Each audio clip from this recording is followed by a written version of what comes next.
कर्नाटका की जनता, आप अपने प्रदेश को हमारे हवाले कर दो, इनको छोड़ दो, हमारे हवाले करो, मोदी जी के हवाले करो। तो मेरे मन में ये बात आई कि पिछले 3.5 सालों के लिए किसके हवाले था?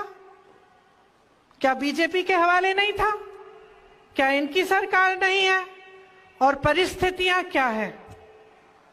आज महंगाई इतनी हो गई है, आपको गैस सिलेंडर 1200 रुपए में मिल रहा है, दाल नहीं खरीद पाते, अन्न नहीं खरीद पाते, बच्चों की स्कूल की फीस महंगी है, जहां देखो वहां जीएसटी है।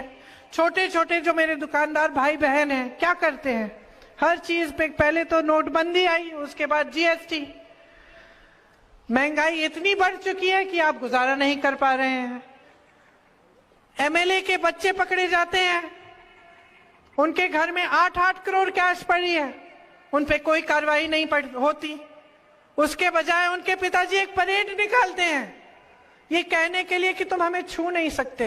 हम भ्रष्टाचार सिर्फ करेंगे नहीं, खुल के करेंगे, सिर्फ लूटेंगे नहीं, खुल के लूटेंगे, तुम कुछ नहीं कर सकते। ये कहा जा रहा है आज आपको कि आपको लूट सकते हैं, आपको धोखा दे सकते हैं और आप कुछ नहीं कर सकते। तो मैं यहां किस लिए आई हूं? मैं आपसे ये कहने आई हूं कि आप कुछ कर सकते हैं, इसके बारे में आप बदलाव ला सकते हैं, आप अपने भविष्य को बना सकते हैं। निकाल दीजिए इनको। आपको हर स्तर पर लूटा है। ये 1.5 लाख करोड़ रुपए, इनसे 100 एम्स बन सकते थे आपके लिए।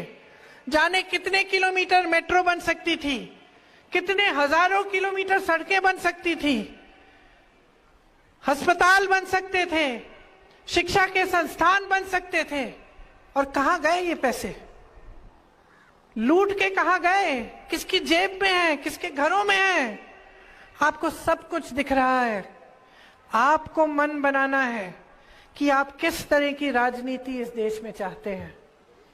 यहां आकर एक जाति को दूसरी जाति के खिलाफ करना, एक धर्म को दूसरे धर्म के खिलाफ करना, चुनाव के समय अचानक ऐसे मुद्दे निकालना जिसपे आपके जज्बात हिल जाएंगे, आप उनके पक्ष में वोट दे देंगे, लेकिन आप फिर एक बड़ा मौका खो रहे हैं।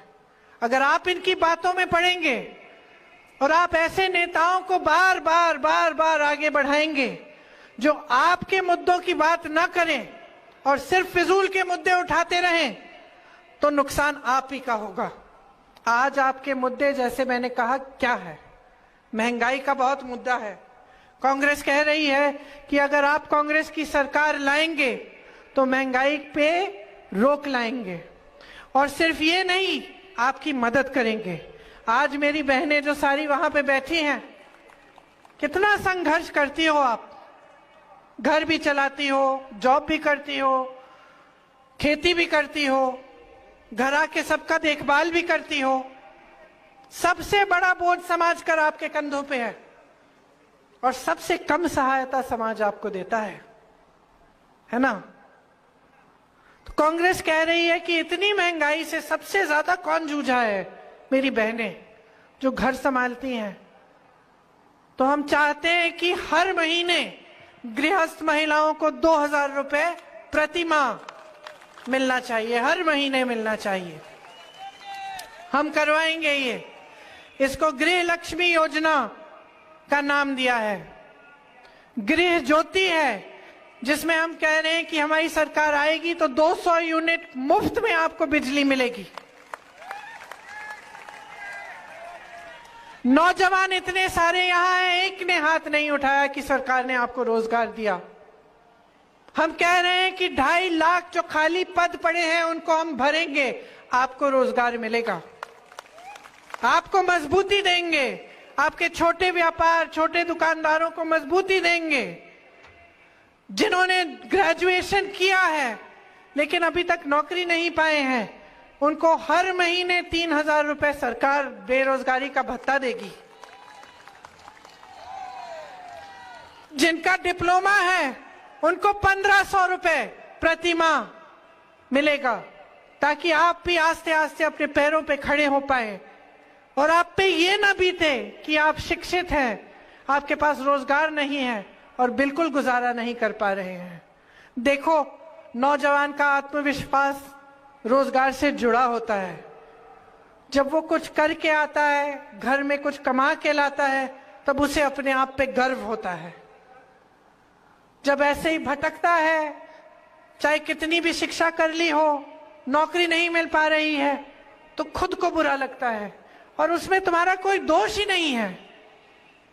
दोष सरकार का है जो आपके लिए मौके नहीं बना रही है, क्योंकि सरकार का यही काम होता है। सरकार का काम आपको एक दूसरे से लड़ाने का काम नहीं है, आपकी तरक्की का काम है। और इसी तरह से आपने जब नंदिनी बनाई, जो आपके कर्नाटका की एक कोऑपरेटिव है, आपकी मेहनत से बनी है और इतनी अच्छी है, अच्छी तरह से चल रही है। कांग्रेस की जब सरकार थी तो खूब दूध इकट्ठा होता था इसके द्वारा और किसानों को 5 रुपए प्रति लीटर मिलता था दूध के लिए। तो इतना दूध इकट्ठा होता था कि स्कूलों में भी हम बच्चों को दूध दे सकते थे। अब आप देखिए कि भाजपा की सरकार कैसी साजिश कर रही है। ये चाहते हैं कि नंदिनी अच्छी है, फूल रही है, फल रही है। अब चाहते हैं कि गुजरात से अमूल का कोऑपरेटिव आए और इसको हड़प ले। तो क्या कर रहे हैं? नकली शॉर्टेज पैदा कर रहे हैं। कहने लगे हैं कि दूध इकट्ठा नहीं हो रहा है। अरे भाई, जब 3 साल पहले इतना दूध इकट्ठा हो रहा था कि स्कूल के बच्चों को मुफ्त दे पा रहे थे, तो अब कैसे गायब हो गया? क्योंकि आप करवा रहे हैं, और करवा इसलिए रहे हैं क्योंकि चाहते हैं कि गुजरात का कोऑपरेटिव आए और आपकी नंदिनी को हड़प ले। ये है इस सरकार की नीयत। और सिर्फ यहां नहीं, हर स्तर पर लूट, जहां जहां इनको दिखता है कि कुछ अच्छा हो रहा है, उसमें लालच भर जाती है इनमें और उसमें से अपने लिए कुछ निकालने की कोशिश होती है। लेकिन सरकार का काम है आपको देना, आपसे लेना नहीं। ये जो संपत्ति लूटी जा रही है, ये आपकी है। जो सरकार सिर्फ बड़े बड़े उद्योगपतियों का फायदा देख रही है, पीएसयूज को उन्हें दे दिए, तमाम जो लोन है उनके लिए मुफ्त होता है, उनसे कुछ नहीं लेते, उनसे नहीं मांगते वापस। वो फूल रहे हैं, फल रहे हैं। एक अडानी की कमाई 1600 करोड़ रुपए एक दिन में, और भारत के एक किसान की कमाई 27 रुपए एक दिन में। और भारत की जितनी भी संपत्ति है, सारी बड़े बड़े उद्योगपतियों को दे दी है। तो जब सरकार की नीयत यह होती है लूट, लालच, सत्ता, तो यही होता है। और इसे ठीक करने के लिए जनता को खड़ा होना पड़ेगा। जिन नौजवानों को रोजगार नहीं मिला है, अपना हक मांगो। जिन महिलाओं को कुछ नहीं मिलता, महंगाई से तरस रही हैं, अपना हक मांगो। जिनको लड़ाया जा रहा है एक दूसरे से, जाग जाओ। इस लड़ाई झगड़े से सिर्फ उन्हीं का फायदा हो रहा है, तुम्हारा नहीं हो रहा है। चाहे तुम हिंदू हो, मुसलमान हो, सिख हो, ईसाई हो, कुछ भी, फायदा सिर्फ उन्हें हो रहा है। और जितना इनकी बातों में आप पढ़ते चले जाएंगे, उतना नुकसान इस प्रदेश का, इस देश का होते चले जाएगा। आज आप महंगाई से जूझ रहे हैं, आपकी सहायता के लिए कुछ नहीं है। शेर देखने के लिए प्रधानमंत्री कर्नाटका आ जाते हैं, लेकिन आपकी समस्याओं को सुनने के लिए नहीं आते। चुनाव के समय आ जाते हैं, लेकिन जब इनकी सरकार चल रही है तो लूट को होने देते हैं। लूट से कोई परहेज नहीं है। और जब देखो आपका ध्यान इधर उधर भटकाना, अपने ध्यान को मत भटकने दो। तुम इस कर्नाटका की धरती के बेटे हो, इस कर्नाटका के धरती की बेटियां हो, शिक्षित हो, सक्षम हो, आत्मविश्वास है आप में, पूरे देश को गर्व है आप पे। खड़े हो जाओ, जागरूक हो जाओ। एक ऐसी राजनीति लाओ अपने प्रदेश में जो आपके प्रति जवाबदेह बने। जवाब मांगो। क्या किया है आपके लिए? क्या महंगाई घटी? नहीं। क्या रोजगार मिले? नहीं। क्या नए नए उद्योग बने? नहीं। क्या लूटा? हां। क्या लालच दिखाई? हां।